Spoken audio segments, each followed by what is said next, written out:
Hey there, it's Boots Owen here. This is the Bosch WFP3300 washing machine. I'm going to put it back together today, but the video is not really going to be about that. It's going to be more of an update, but I've got a bit of putting back together to do, so we might as well do it together and I'll tell you what's going on. This is the front, maybe obviously, and I'll reattach the cable for the interlock. So you remember this machine came to me from Andy Reynolds, and it's a lovely machine. I'm quite grateful to Andy for it, and it's cleaned up really well. And I've put new bearings in it, and I've put a new rubber door seal on it. But the issue that ultimately frustrated me was that it kept tripping the residual current device on my consumer unit. So that slides in and then it should pop in at the base, and I think it's in now. There's a couple of screws to get in at the bottom.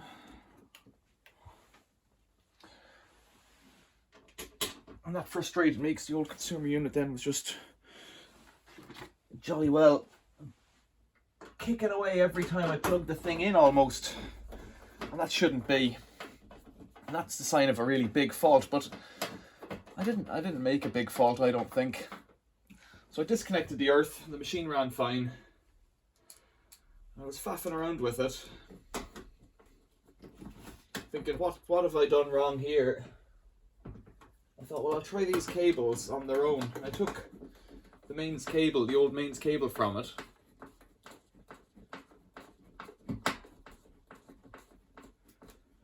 And attached the capacitor, the radio interference. Oh, I've done that wrong. I've caught this, can you see that? I've caught this cable tie, which is the door release override thing. I got the radio interference suppressor and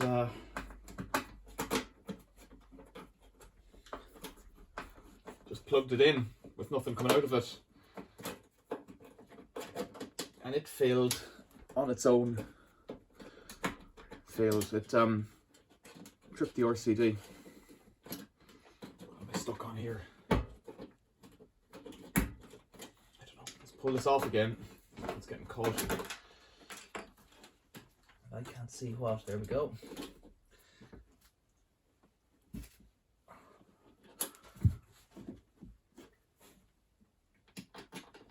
So I thought, well, that's weird. So I did a few more kind of plugging it in, switching it off, this kind of thing. And then it started tripping with the machine not being plugged in, and I thought, well, that's a sure sign that the RCD has an issue. So I took the RCD out of the garage, which is the same model and capacity and whatnot. Bunged it in to my consumer unit. And hey presto, it didn't trip. And I thought, a number of words, but I'd wasted a couple of hours at least faffing around at this godforsaken thing. Not that the thing itself is godforsaken, but because of that, or radio interference suppressor, radio frequency suppressor, because of that device. So then today, a week has passed since, well, a week. It was earlier on in the week. Today's Friday. This might come out on Saturday, this video, or it might come out Friday night, depending on how things go. I'll put it back together Friday, and hopefully it'll all be okay. And I really appreciate, loads of people put in comments about things, but the big comment come up was the motor and the element, and yes, absolutely. And I've put up a video of when washing machines trip the old trip switches. It's probably the element, in my experience, or the motor brushes. But I just kind of knew that if the machine's not turned on, it's probably not that. Normally when you're in the cycle and the heater comes on, that's when it'll trip. Not before you're even turning the bloody thing on. So a new thing, new trip switch.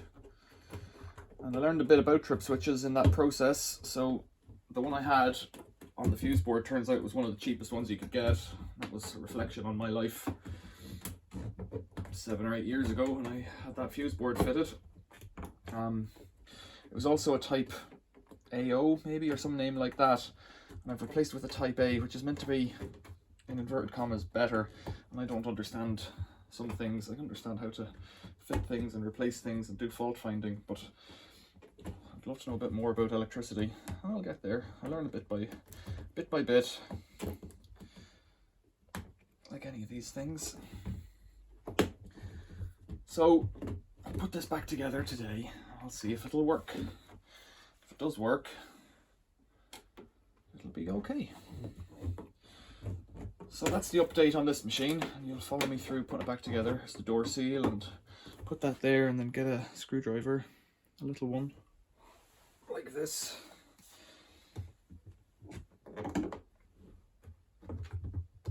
So while I was working on this, I took out even more lime scale again from the pump.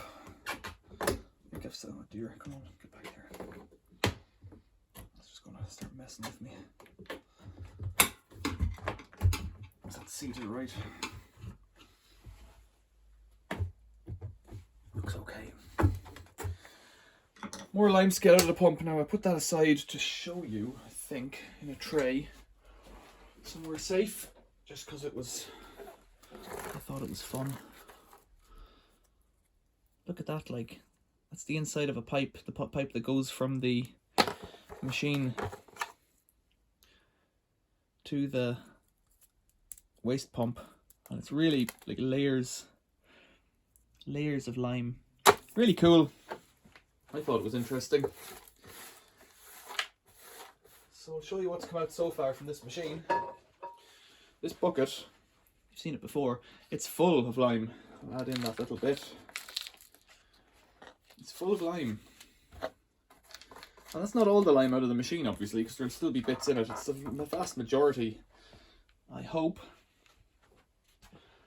The plan is, it was suggested by Tommy Hanlon, to put a bit of this into a few cups and just try it with different vinegar, lime scale remover, citric acid, dishwasher tablet, regular washing powder, and I would add in distilled water as a control. So I'll do that in due course. Extend this tripod a bit so that you can see where we're going. Now I've refitted the original main suppressor for no particular reason other than some kind of, I don't know, originality of the machine, but that's just nonsense as a concept. And I'm going to refit the original cable, and this time it's just because it's cleaner. It's not nothing to do with originality or anything like that. Now this has a trick to remove it. You've got to get in here and kind of, I think, push the top out, and then it just slides up. That's it. Blue on the left. That's it. Off. This is a relatively easy job. You might be nearly there then to doing a test wash. The other thing that's happened recently that I found really weird, I put it in the right way up. Which way is the right way up? No, I can't remember. This way up. The other thing that happened recently that's really, really weird from my point of view is that I've gotten in one shot about 500 comments that haven't come through over the last month and a bit, probably this year, maybe longer. And it's frustrating because, so what's happened is I get a comment and I restrict every comment on the videos just so that it makes sure that I read them, really, because I get quite a few comments. And so I read them and approve them, and I reject a very, very small number, but mostly they're from bots, and they're quite obviously links to, well, I don't know what they're links to really, because I don't click on the links, but it's not clear what the links are to. It's not like the ones in the past where it was clearly some kind of porn thing that people wanted you to visit.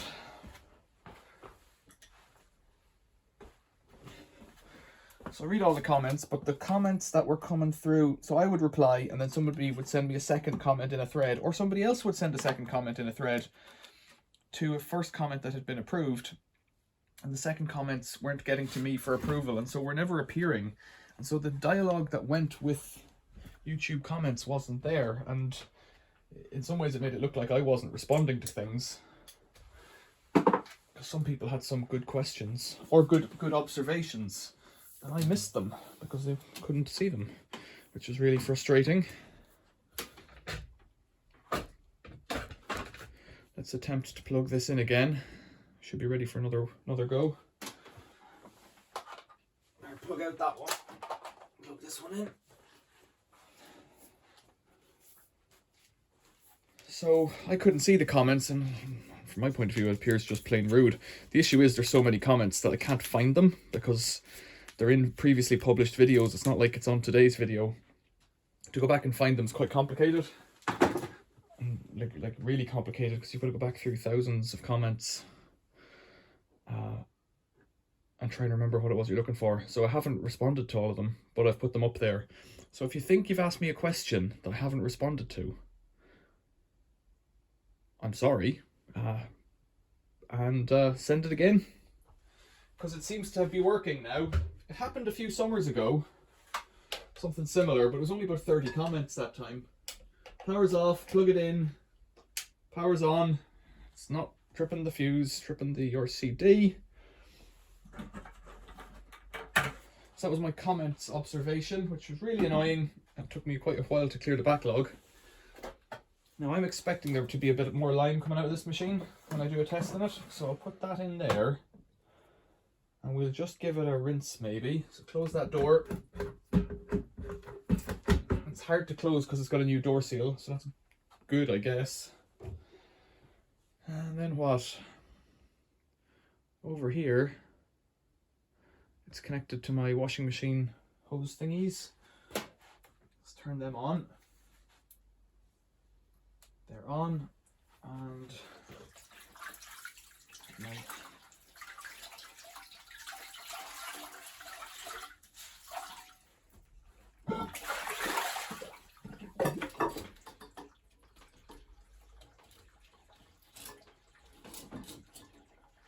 get the waste hose into a bowl so that I can catch any more lime. Then let's set this to a rinse and spin, number 5, I think. No, 5 is starching, soaking, pump. Look at all the dead things in the back of that. I hadn't spotted that before. I obviously haven't cleaned it before. I think starching is the one I want. That's what I normally do on the other machine. Is it number 5? Yeah. Number 5, 28 minutes. What's 6? Soaking. How long does that one take? 2 hours 30. I don't want to do that. Okay, I think this might take less time because it's clean. Let's just press start. Hasn't blown the fuse yet. It is earthed this time. I think I can hear the pump very gently turning. Oh, I've turned the water off. What a goof.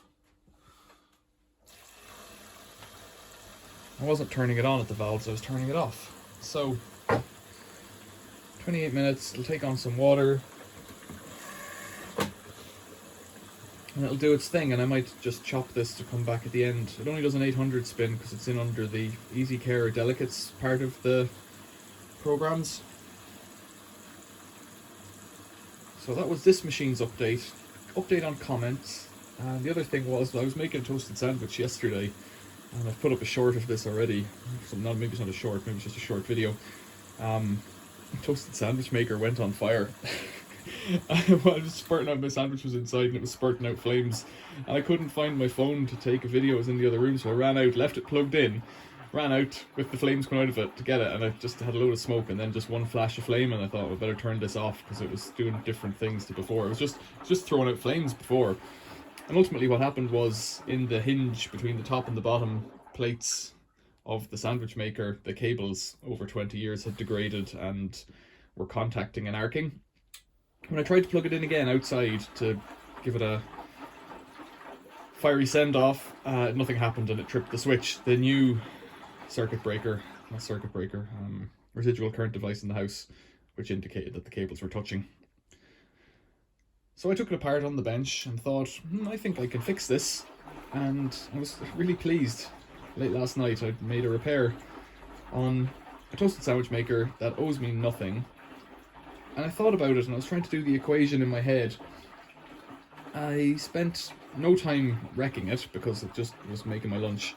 Then I spent about half an hour trying to degrease and clean the thing. It was really, internally, it was kind of, gummy old grease, and I don't mind that because it heats up every time and makes a hot sandwich. So it's dirty visibly, but it's gross to some people. I just don't care.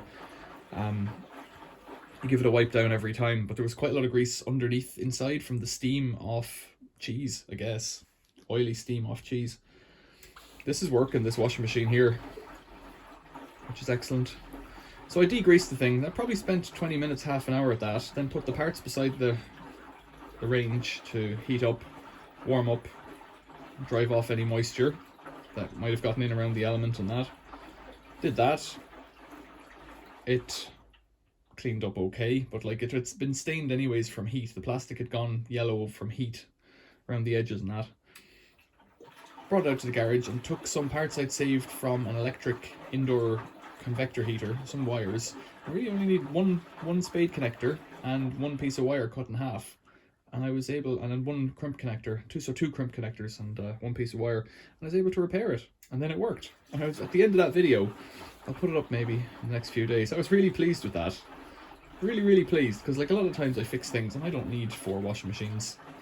I've got 4 now with this one working, 4 working washing machines that are all from the Bosch series of end of the 1990s in my cellar. I don't need another one, and I'm repairing them because it's kind of a hobby. But to repair something that has broken that you use on a weekly basis, it's cool. So I said that, and I spent about 20 minutes washing it, about an hour putting it back together. A new Murphy Richards toaster sandwich maker thing. You can buy an own brand supermarket one for maybe 8 quid. You can buy a good one, for, I don't know, 40, 50 quid. What's the in-between here? I don't know what the in-between is, but let's say me getting up, going out to buy one, trying to decide on one, because there's a bit of time in looking. I might look online. I could easily spend an hour in the going to get it, in the replacing of it, and then there's the spending of the money. Now, 20 quid is 20 quid, if that's what a new one costs. It's nice to have kept something old going. I remember buying that back in Ireland as a kid, so it's got to be 25 years old. It could be 30 years old. I said 25 in the video. It could be 30 years old. It's kind of cool to keep something going, and it's not the kind of thing, if people are worried about electrical appliances going on fire and stuff like that, it's not the kind of thing you use and walk and go off doing your shopping while the thing makes a sandwich. You have it on in the kitchen beside yourself when you're making a sandwich, and that's that. So there's no real danger in it, as far as I can tell. But you'll watch the video and you'll tell me what you think. As far as updates go, this Bosch is doing alright. That's the word on comments. And that was my toasted sandwich maker tale. I don't have much else to say, really. I think this is working. I'm not even going to wait for it to spin. It'll just do its thing. I'll come back at the end. I'll pause the video and come back at the end and just see what limes come out of it, I think. I think that'll do. I think that's a cool update now. I'm quite pleased with everything. Everything's just going along nicely. It's going to be springtime soon.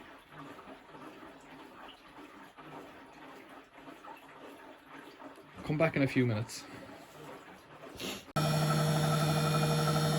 So it's down at 3 minutes, and there's another machine on in the background making noise as well. This is an 800 spin. I'll show you what's come out of it.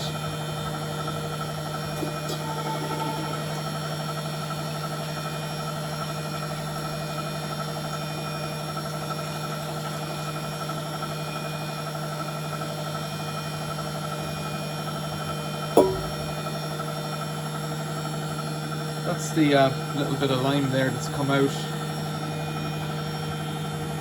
This time it's really nothing.